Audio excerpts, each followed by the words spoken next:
So very good afternoon to everyone. आइए बात करते हैं फिज़िक्स के एक फिनोमेना पर जिसे कहते हैं रेजोनेंस। आप सब जानते हैं रेजोनेंस को। असल में अमिताभ बच्चन जी का मैं पढ़ रहा था, अमिताभ बच्चन जी ने एक ट्वीट किया कि उसमें बवाल हो गया कि कोरोना का वायरस मर जाएगा, एग्जिट हो जाएगी ड्यू टू थाली बजाने से। खैर वो नहीं, वैसे मैंने उस समय भी सोचा था जब मैंने बनाया था पावर ऑफ साउंड वाइब्रेशन, फिर मैंने कहा इसकी चर्चा करता हूँ। आप सब जानते हैं रेजोनेंस क्या होता है। रेजोनेंस एक फिनोमेना है जिसमें कि अगर देखिए, the general thing is that everything has a natural frequency of its own. ठीक है, मैंने बहुत समय से वैसे फिजिक्स पढ़ी नहीं है, लेकिन फिर भी मैं मतलब फिजिक्स तो रेजोनेंस नहीं पढ़ा है पर्टिकुलरली। कि हर चीज़ की एक रेजोनेंस, हर एक चीज़ की एक नेचुरल फ्रीक्वेंसी होती है। मुझे मालूम नहीं आजकल क्या खोज चल रही है रेजोनेंस में, चाहे ये पर्दा है, चाहे ये अलमीरा है, इसकी लकड़ी है, इसकी भी एक नेचुरल फ्रीक्वेंसी है। और हर चीज़ की एक नेचुरल फ्रीक्वेंसी होती है, चाहे लिविंग हो चाहे डेड हो। ठीक है, उसकी एक नेचुरल फ्रीक्वेंसी होती है, वो वाइब्रेट कर रही होती है वो चीज़। ऐसा माना गया जैसे पर्दे हैं, कोई भी चीज़ है, ये मोबाइल, और मैं बोल रहा हूँ मेरी भी एक नेचुरल फ्रीक्वेंसी है।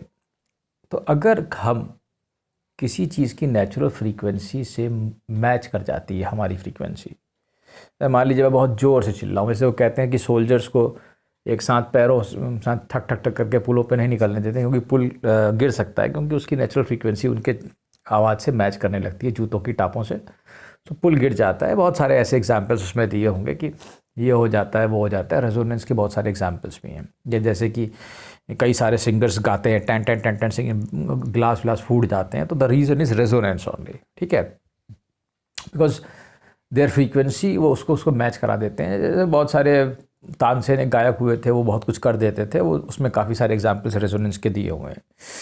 ठीक है, अब यहाँ पे अगर वैसे कोरोना को अगर लेकर के मैं रेजोनेंस की बात नहीं कर रहा हूँ, द पॉइंट इज़, अब कोरोना तो खैर बहुत छोटी सी चीज़ है। अगर हम मान लीजिए वैसे कोरोना वायरस को आवाज़ से मारना है, तो अगर हम कोरोना की नेचुरल फ्रीक्वेंसी को देख लें कि ये किस नेचुरल फ्रीक्वेंसी पे काम करता है, और उस फ्रीक्वेंसी की आवाज़ हम बहुत ज़ोर से बजा दें, तो हो सकता है वो मर जाए। अब मैं, हो सकता है मुझे इस बारे में कुछ मालूम नहीं भाई, यहाँ मेरे इसका मेन उद्देश्य कुछ और है।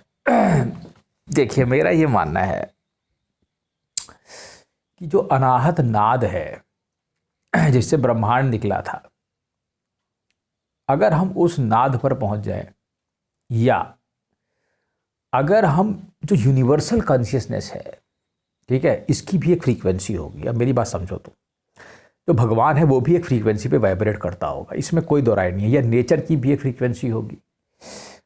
तो अगर हम एक ऐसी फ्रीक्वेंसी अपने अंदर से पैदा करें, इस फ्रीक्वेंसी से हम वाइब्रेट करें, या हमारे अंदर एक वाइब्रेशन हो योग के द्वारा, या अब ध्वनि योग कह सकते हैं इसको, ठीक है, जिससे हम इतनी ज़ोर से वाइब्रेट करें कि हमारी जो फ्रीक्वेंसी, जो वाइब्रेटिंग फ्रीक्वेंसी है, वो उस सुपर कॉन्शियसनेस से या सुप्रीम लॉर्ड की उसकी वाइब्रेशन से मिल जाए।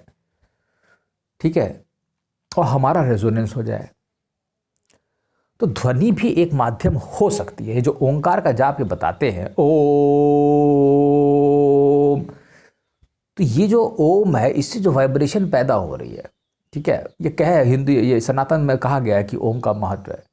तो इससे हम उस सुप्रीम कॉन्शियसनेस या ब्रह्म में लीन हो सकते हैं।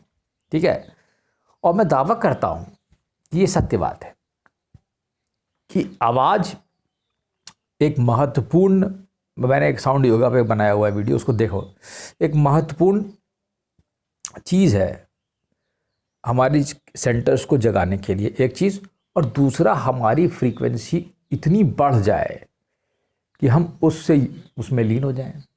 ठीक है, तो अब ऐसा रेजोनेंस हमें पैदा करना पड़ेगा अपने अंदर, जिससे कि जीवात्मा की रेजोनेंस या वाइब्रेशन परमात्मा की वाइब्रेशन से मैच करे, तभी तो सेल्फ में मिलेगा, नहीं तो कैसे मिलेगा। समझो, जैसे कोई, वो इसका एग्जाम्पल वही देते हैं, जैसे एक छोटा सा बल्ब है, अब उसे 11,000 वोल्ट की बिजली दोगे तो फूक जाएगा, है ना। तो ऐसे ही तुम्हारा शरीर है, जब तक ये रेडी ना हो और उस परमेश्वर की फ्रीक्वेंसी को अडॉप्ट करने के लिए तैयार ना हो, तब तक ये उसमें नहीं मिल सकता। समझे, तो यू नीड दैट। वो कई बार एक कहानी भी है कि हज़रत मूसा ने शायद एक बार कहा था कि अल्लाह मियाँ से कि मुझे अपने दर्शन कर दीजिए, तो अल्लाह मियाँ ने मना कर दिया।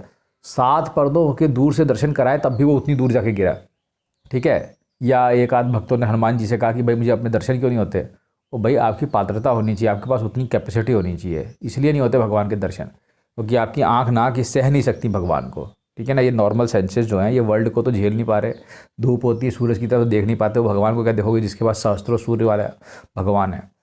सो the point is that you have to develop your body like that, you know, and develop a resonance like that, so that you are going to match, your frequency is going to match with that supreme consciousness, and you are going to merge with that. Okay, that is the point. Thank you.